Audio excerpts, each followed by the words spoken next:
keling. Mana shu joyga borku, mehroq keling. Mehri ko'proq ko'rsatib ish qilaverishibdi-da. Lekin qolgan joylarini yaxshi holat saqlashibdi. 30% krossovkasi bor, Cruz.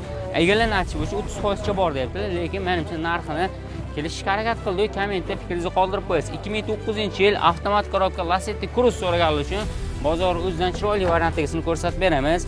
187 mil ko'rsatyapti probaga. Endi mildan kilometrga o'tkazish uchun nechaga ko'paytirilarni kommentda qoldirib qo'yasiz. Ana o'shanda haqiqiy kilometrdagi probaga chiqadi. Avtomat korobka, lyuklargacha bor. Lacetti Cruz metan gazda ekan. Xullas, kraska holatlari aytganimda 30%, motorda, korobkada hadovoy ishi yo'q deyaptilar. 100 ta deb balolargacha qo'yib qo'yibdilar. Cruzlar minadiganlar bilan bos qo'ying. 100 ta bilan qancha kilometr yuradi? 200-230 yurib beradimi? Kommentda qoldirib qo'yasiz. Cruz minadigan, Lacetti Cruzga qiziqadigan do'stlaringizga bu videoni maksimal jo'natib qo'ying. Egalarning o'zidan opsiyaniyada nomerlarini ham qoldiramiz. $6000 bo'lsa, akkaunt chatlingizni berib yuboraman debdilar. Aloqaga chiqib bog'lansangiz bo'ladi.